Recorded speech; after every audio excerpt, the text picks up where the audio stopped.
안녕하세요. 꿀잠 요정입니다. 오늘은 지아련님의 단편소설 산길 함께 하시겠습니다. 자신의 친구와 바람을 피운 남편을 주인공인 순재는 과연 용서할 수 있을까요? 이야기 속으로 들어가 보겠습니다. 행복 가득한 시간 되세요.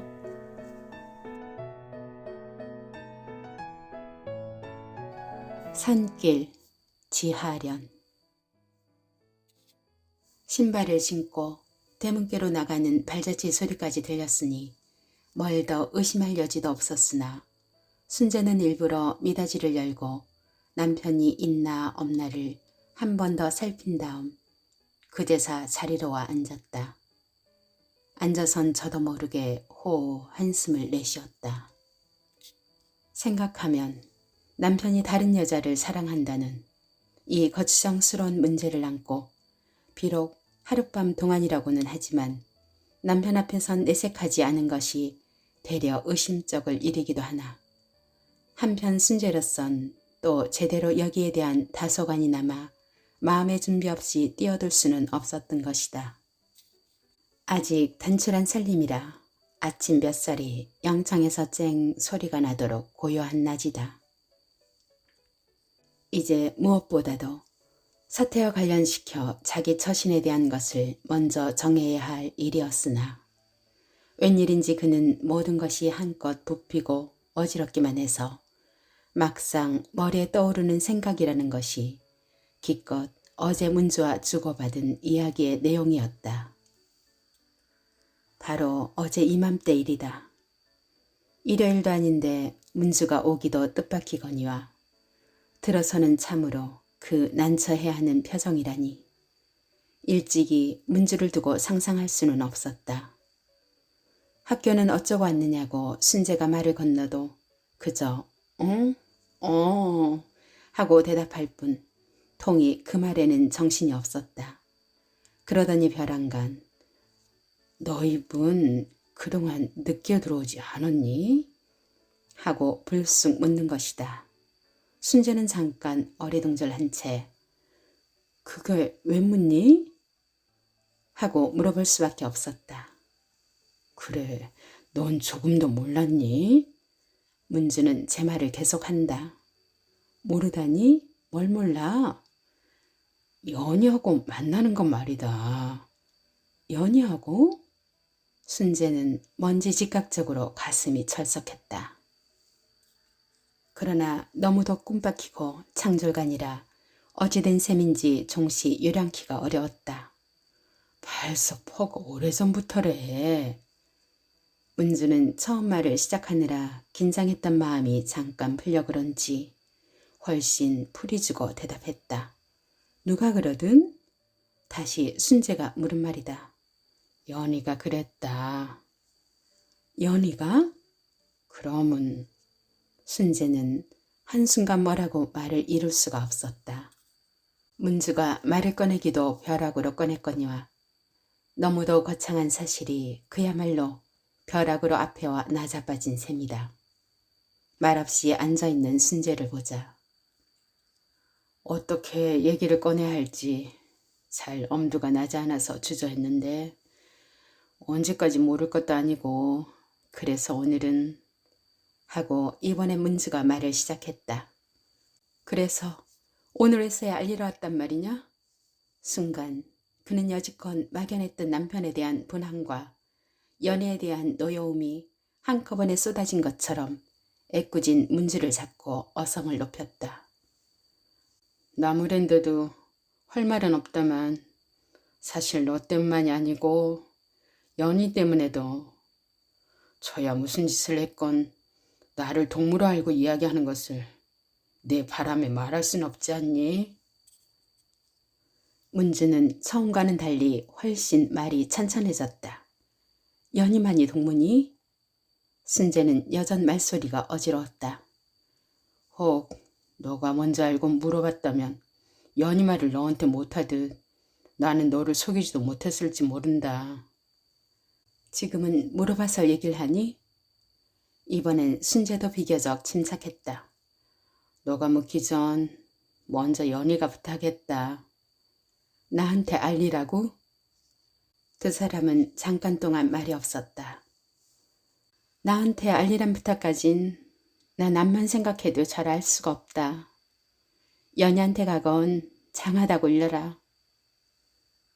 순재는 끝내 패발듯 일어섰으나 다음 순간 어디로 가서 뭘 잡아야 할지 얼른 그대로 다시 자리에 앉고 말았다. 이런 것을 혹 운명이란 것에 돌린다면 누구 한 사람만 단지 미워할 수는 없을 거다. 조금 후 문주가 건넨 말이다. 순재는 얼른 대척이 없었으나 이 순간 그에게 이것은 분명히 역한 수작이었다. 사실 그는 몹시 역했기 때문에 훨씬 침착할 수 있었는지도 모른다. 제법 한참 만에서야 순재는 누가 미워한다디? 하고 말을 받았다. 이따금 몹시 미우니 말이다. 두 사람은 다시 말이 없었다. 순재는 평소에 문주를 자기네들 중 제일 원만한 성격으로 보아왔었다. 그러기에 누구보다도 공평한, 때로는 어느 남성에게도 지지 않을 좋은 판단과 이해력을 가졌다고 믿어왔었다. 그러나 어쩐지 이 순간만은 이것을 그대로 받을 수가 없었다. 이제 자기를 앞에 두고 홀로 침착한 그 태도에 감출 수 없는 저기를 느낀다기보다도 점점 안전해지고 차근차근해지는 말투까지가 더할 수 없이 비위를 거슬렸다. 얘기 더 없니? 급기야 순재가 건넨 말이다. 혼자 있고 싶으냐? 문주가 도로 물었다. 순재는 뭔지 더 참을 수가 없었다. 가거라. 지극히 별미적은 말이었으나 문주는 별로 아무렇지도 않은 양 가만히 웃었을 뿐이었다. 그 웃음이 결코 조소가 아닌 것을 알수록 그는 웬일인지 거듭더 참을 수가 없었다. 책상 위에 턱을 고인 채 순재는 여전 멍청하니 앉아 있었다. 문득 창 너머로 앞산이 이마에 내려질 듯 가까웠다. 순재는 전일 이렇게 앉아서 보는 산이 그리 좋지가 않았다. 무엇보다 그 너무 차고 쇠락한 것이 싫었다. 그러나 이제 이러고 앉았는 동안 웬일인지 산은 전에 달리 먼지 은욱하고 너그러운 것 같기도 해서 다시 이것을 잡고 한 번 더 바라다 보려는 참인데 퍼뜩 마음 한기퉁을 스치는 산은 사람보다도 오랜 마음과 숱한 이야기를 지녔을 게다 하는 우스운 생각과 벼랑간 덜미를 지고 덤비는 고독을 그는 한순간 어찌할 수가 없었다. 조금 후 그는 처음으로 남편이 자기와 관련되어 머리에 떠오르는 것이었으나 역시 모를 일이다. 평소 남편을 두고는 도저히 상상할 수도 믿을 수도 없는 일이다. 그러나 생각하면 이제 순재로서는 믿기 어렵다는 뜻은 남편으로서 그런 짓을 해서는 못 쓴다는 의미가 될지도 모르고 또 이것은 두 사람의 마음에 평화한 요구이고 거래일지도 몰랐다. 하지만 가령 이 믿을 수 없는 사실이 믿어야만 할 사실일 때는 두 사람은 벌써 그 마음의 거래를 달리할 수밖에 없다. 이러기에 만일 이것이 정말이라면 그는 지금 스스로 감당해야 할 노여움이라든가 곤란한 감정도 그 실은 군색하기 짝이 없는 것이어서 첫째 노여움의 감정이란 또 하나의 구원의 표정이기도 하다면 이제 남편에게 뭘 바라고 요구할 하등의 묘책이 없는 것이다. 생각이 점점 이렇게 기울수록 그는 무슨 타산에서보다도 아직 흐리지 않은 젊은 여자의 자존심으로 해서도 연희에게는 물론 남편에게까지 뭘 노하고 분해할 면목이 없고 염체가 없을 것만 같다. 순재는 그대로 앉은 채 여전 생각을 번거롭히고 있었다. 어머니가 그리운 것 같은 야릇한 심사를 겪으면서 우정, 죽은 벗이라든가 앓는 벗들의 쓸쓸한 자취를 더듬고 있었으나 역시 그리 간단치 않고 만만치 않은 것은 남편이었다. 순재로선 그분은 남편인 동시 자기였던 것이고 연희는 내 동무인 동시 아름다운 여자였다고. 마음을 도사려 먹기쯤 그리 어려울 것도 없었으나 문제는 이게 아니라 이제 남편에게까지 이 싸늘한 이해라는 것을 바라지 않고는 당장 저를 유지할 수 없는 사정이 더할 수 없이 유감되기보다도 야속하기 짝이 없다. 순재는 자기도 모르는 사이 저를 의지하려는 마음이 남을 의심할 때보다 더 괴로운 이유는 대체 어디 있는가 하고 가만히 일러보는 것이었으나 생각이 얘까지 미치자 그는 웬일인지 몹시 피곤해져서 암만 해도 뭘 더 생각해 나갈 수가 없었다.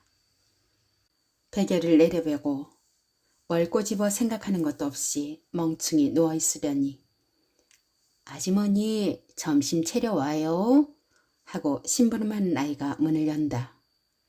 그는 관두라고 하려다가 그래 가져온 하고 대답했다. 그러나 쪼르르 저편으로 가던 아이가 되돌아오면서 누군지 김순재 씨 댁이요? 하고 외치는 소리가 들린다. 어대난 용달이다. 그는 편지를 손에 든 채 잠깐 주저했으나 뜻밖에도 연희에게서 온 것을 알자 놀라지 않을 수가 없었다. 남편이 사랑하는 여자가 연희인 것을 어제 문주에게 들어 처음 알기는 했으나 근근 2달 동안이나 무단히 소식을 끊고 궁금함을 끼치던 연희를 두고는 차마 믿기 어려웠던 것처럼 그는 다시금 아연해질 뿐 미처 두 손을 잡을 수가 없었다. 무슨 까닭으로 편지는 했을까? 그는 겉봉을 찢으면서도 종을 잡을 수가 없었다. 그러나 편지는 지극 간단해서 가라는 찻집에서 기다릴 테니 4시 정각에 꼭 좀 만나달라는 이것이 그 전부요 내용이었다. 쭈뼛이 서있던 심부름꾼이 가도 됩니까? 하고 회답을 하고 재촉했을 때야 비로소 그는 전했다고 하세요 하고 방으로 들어왔다. 막 자리로 앉으려고 하는데 이번엔 객저그리 많지 너니 내니 하고 어려서부터 자라온 동무는 아니래도 그래도 친했댔는데 하는 당차는 생각 때문에 한동안 그는 모든 것이 그저 야속하기만 했다. 친했음 어쩌란 말이야. 그는 다시 중얼거려 보는 것이었으나 역시 무심해야 할 일이었다. 순재는 좌간 아직 시간이 많이 남은 것을 다행으로 아까 마냥 베개를 베고 들어놓았다. 오득하니 천장을 향한 채 어제 문주는 무슨 이야기를 하려고 했던가. 혹 문주는 여기서 바로 연희에게를 갔는지도 또 오늘 연희가 만나자는 것은 어제 문주를 만났기 때문인지도 모른다는 이러한 생각을 한참 두서없이 늘어놓고 있는 참인데 웬일로 눈앞에 연희가 회랑간 뛰어드는 것이다. 허둥허둥 연희를 쫓아 다름질할 수밖엔 없었다. 아무리 보아도 그 시원스런 눈하고 먼지 다급할 것도 같은 이쁜 입모습이라든지 대체 그 어느 곳에 이처럼 비상한 용기와 놀라운 개성이 들어있는지 암만 생각해도 모를 일이다. 그는 여전히 당돌하리만큼 정면으로 다가서는 아름다운 여자를 눈앞에 놓치려고는 않았다. 하긴 지금 순재 앞에 있는 이 짧은 편지로도 능히 시방 연희가 무엇에도 누구에게도 조금 더 구애받고 있지 않단 것을 알아내기엔 그리 어렵지가 않을 뿐더러 만일 연희로서 아무런 질서에도 하등이 구속 없이 있을 때 순재로서 굳이 완고하단 건 어리석은 일이다. 설사 순재의 어떤 고집한 비위가 만나기를 꺼려하는 경우라고 한데도 연희로서 만일 저편이 노한 것이라고 생각을 한다면 이건 당차는 손이다. 순재는 노하는 편이 약한 편인 것을 잘 알고 있기 때문이다. 거진 1시간이나 앞서 순재는 자리에서 일어났다. 화장도 하고 일부러 장 속에 있는 치마까지 내어 입었다. 그리고 한 번 더 거울을 본 다음에 집을 나섰다. 그러나 붐비는 거리만은 그래도 싫었든지 광화문 통해서 내려 황금정으로 가는 전차를 바꿔 탔다. 타고 가다가 어디서고 길이 과히 어긋나지 않을 지점에서 어느 좁은 길로 해 찾아갈 요량이다. 봄날이라고는 해도 고대 한식이 지났을 뿐 더욱 해질 무렵이라 그런지 아직 겨울인 듯 쌀쌀하다. 두 여자는 여전 말을 잃은 채 수화통으로 들어 다시 산길을 잡았다.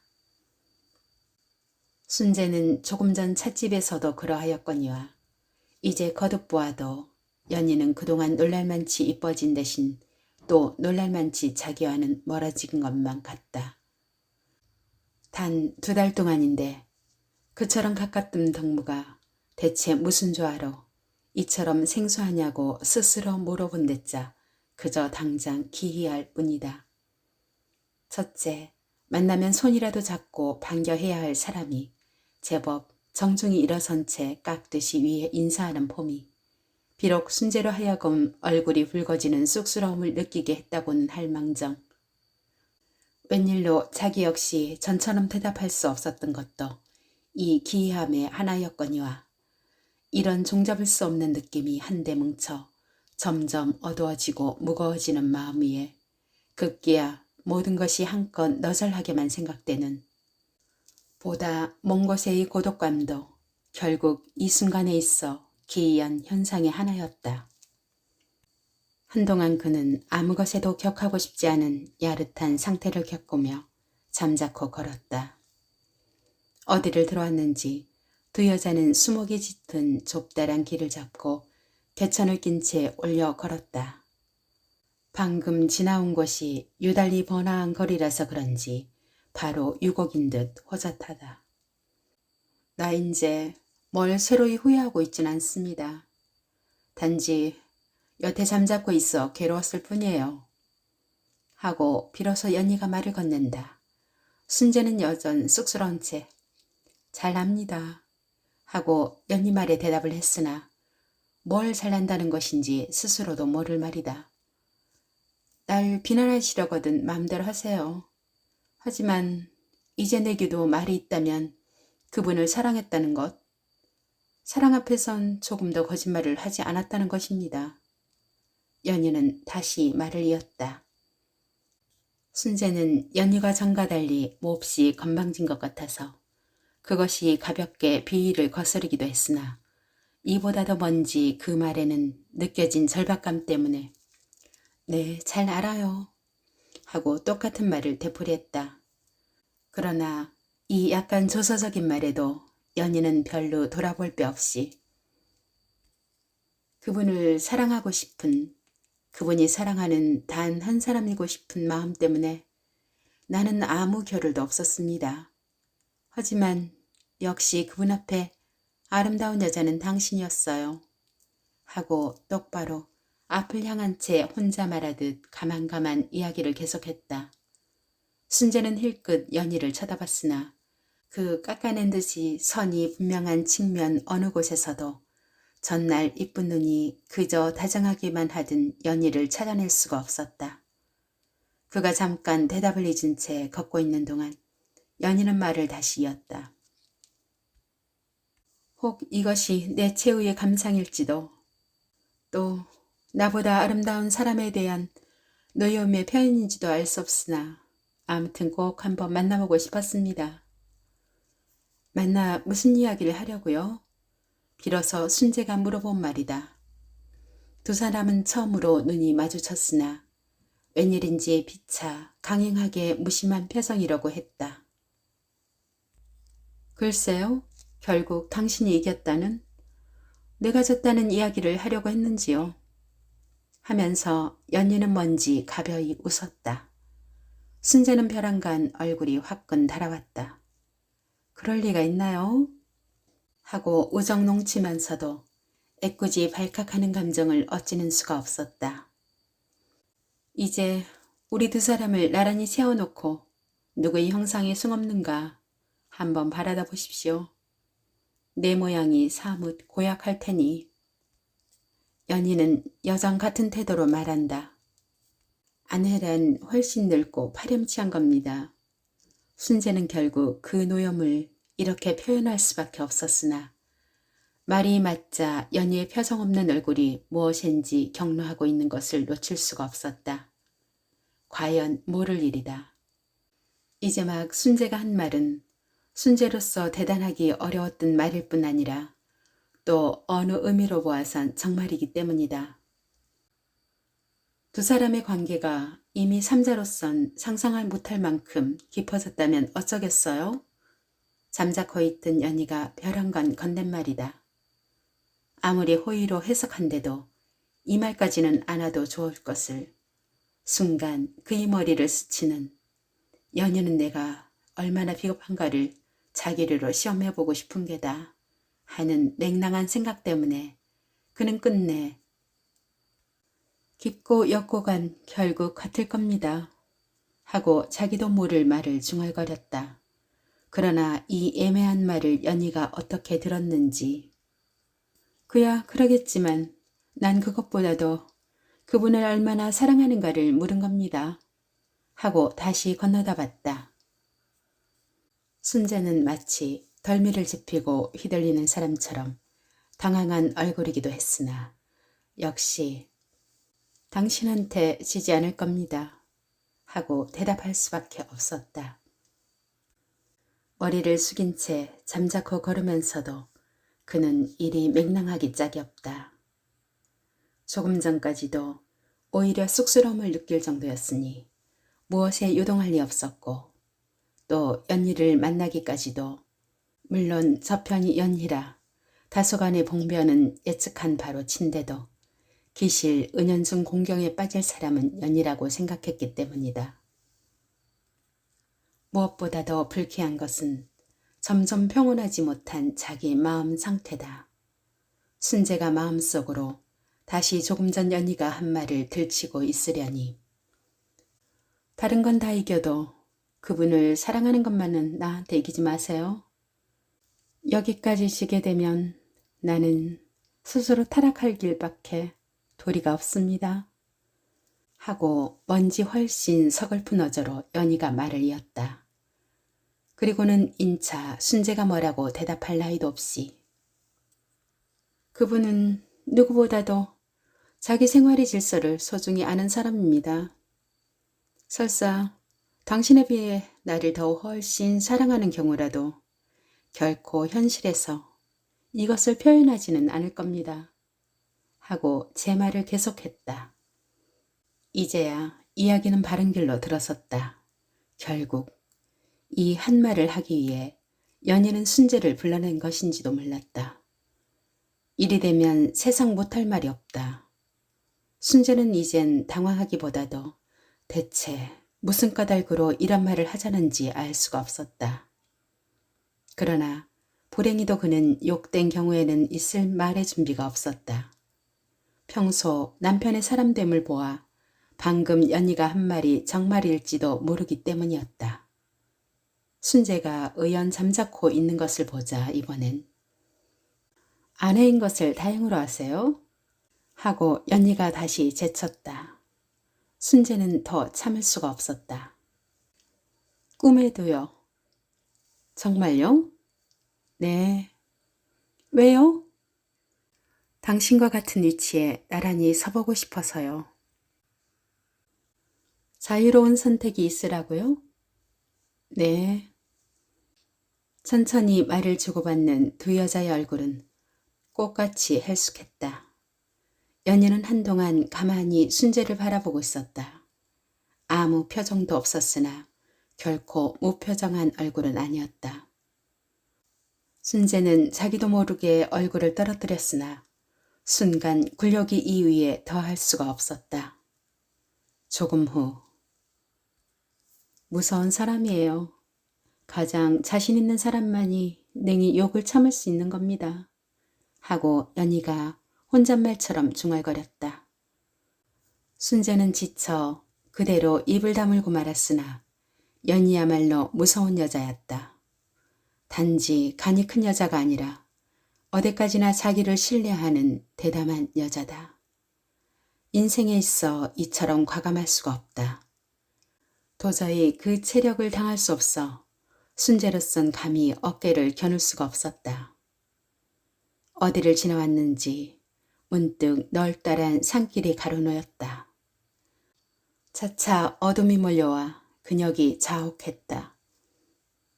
심부름하는 아이가 일부러 커다란 목소리로 아주머니 이제 오세요? 하고 마저 나오는 봄이 돌아온 모양이었다. 이제 막 문 밖에서 다짐받던 마음과는 달리 벼랑간 두근거리는 가슴을 그는 먼저 부엌으로 들어가 벌써 오셨구나. 진지는 어쨌니? 하는 허튼 수작으로 겨우 진정한 후 그제서 방으로 들어왔다. 남편은 두 팔을 벤 채 맨 방바닥에 그냥 반드시 누워 있었으나 웬일인지 아내가 들어와도 모른 척 그냥 누워 있었다. 순재가 바꿔 입을 옷을 꺼내 들고 나올 때쯤 해서 그제서 남편은 어딜 갔었소? 하고 돌아다 봤다. 순재가 다시 들어오려니 이번엔 철썩 엎어져 누운 채 먼지 눈이 퀭해서 있다가 어딜 갔었소? 하고 한 번 더 묻는 것이다. 연희가 만나재서 갔댔어요. 하고 아내가 대답을 했으나 남편은 여기 대답 대신 이번엔 훅딱 일어앉아 담배를 붙였다. 그러더니 연희가 당신을 못하러? 하고 혼잣말처럼 중얼거리면서 그래 만나서 뭘 했어? 하고 물었다. 순재는 뭐든 잠자코 있어서는 안 된다고 생각하면서도 뭔지 지금껏 윽박질렸던 감정이 스스로 위태로워 얼른 말을 꺼낼 수가 없었다. 아내가 잠자코 있는 것을 보자 괜히 당신한테 거정 이런저런 생각을 끼치기도 싫었고 또 나 혼자서도 충분히 해결 지을 자신도 있고 해서 잠자코 있었으나 결국 사람이 의지란 한도가 있었나 보. 생각하면 대담 유감스런 일이지만 이미 지나간 일이니 이해하시오. 하고 남편은 별로 천천히 말을 시작했다. 순재는 말을 하려면 한이 없었으나 결국 할 말이 없어 역시 덤덤히 앉아 있으면서도 이제 남편이 말과 연희의 말을 빚어 두 사람의 관계의 끝간대를 알기는 그리 어렵지가 않았다.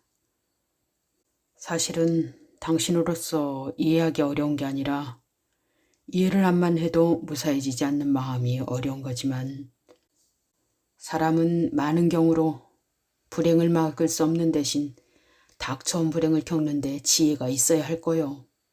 하고 남편은 다시 말을 계속했다. 조금도 옳지 않은 말이나 역시 옳은 말이기도 한 것이 딱했다. 그는 끝내 참기 어려운 역정으로 해서 자기도 모를 당차는 말을 많이 괴로워요? 하고 배상바르게 내던지고 말았다. 남편은 제법 한참만해서야 괴롭다면 어쩌겠소? 하고 되물었다. 괴롭지 않을 방도를 생각하셔야지. 괴롭지 않을 방도란? 그걸 내가 할 게 뭐예요? 여전 배상바른 말씨다. 조금 후 남편은 당신 실수라는 것 생각해 본 일 있소? 하고 다시 물었다. 없어요. 연애라는 건 있을 수 있습니까? 남편은 재쳐 물었으나 그는 잠자코 있었다. 어쩌면 둘 다 있을지도 모르기 때문이다. 그러나 다음 순간 그는 끝내 그래 실수를 했단 말이에요? 하고 물어볼 수밖에 없었다. 이 훨씬 조서적인 말을 남편이 어떻게 받는 것인지 그럼 연애라야만 쏘? 하고 마주보면서 이번엔 훨씬 혼잣말처럼 아무 것이고 해서는 못 쓰는 겁니다. 했다. 못 쓰는 일을 왜 했어요? 그러게 사과하지 않소. 사과를 해요? 맞았소. 순재는 뭔지 더 참을 수가 없었다. 그는 무슨 까닭으로 이 순간 연희를 생각해냈는지. 연희, 걔가 무슨 봉변이겠어요. 당신, 걔한테도 나한테도 나쁜 사람이에요. 하고는 허둥허둥 모를 말을 중얼거렸다. 남편은 뭔지 한동안 물끄러미 아내를 보고 있더니 그래, 맞았소. 당신 말이. 하고 대답하는 것이다. 뭐가 맞았어요? 그런 법이 어딨어요? 하고 겁한 대발질을 해도 남편은 역시 같은 태도다. 그러더니 벼랑간 사과할 길밖에 도리 없다는 사람 가지고 왜 자꾸 야단이요? 왜 자꾸 따지려고만 둬? 따져선 뭘 하자는 거요? 당신 날 사랑한다는 것 거짓말 아니요? 왜 무조건 용서할 수 없소? 하고는 벌컥 하는 것이다. 이리 되면 이건 언어 도단이다. 너무도 이기적이라니 그 정도를 넘는다. 그러나 알 수 없는 일은 지금까지의 어느 말보다도 오히려 마음을 시원하게 후련하게 해주는 것이 스스로도 섬찟하고 남을 일이었다. 밤이 으슥해서 두 부부는 벗처럼 베개를 나란히 하고 여전 이야기를 주고받았다.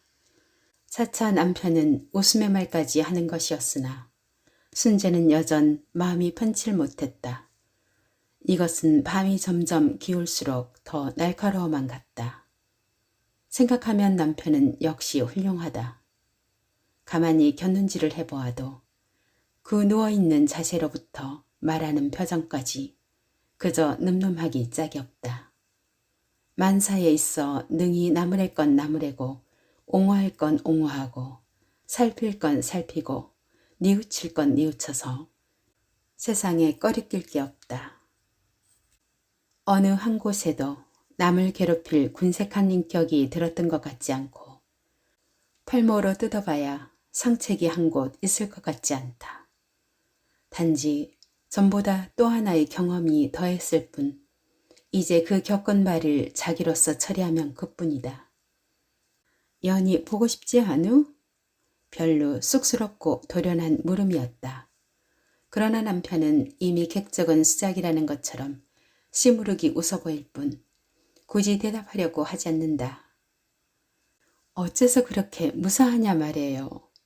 하고 한 번 더 제치려니 이번엔 뭐가 몹시 피곤한 것처럼 얼굴을 찡긴 채 사랑하는 사람을 두고 또 한 여자를 사랑한다는 건 한갓 실수로 돌릴 수밖에.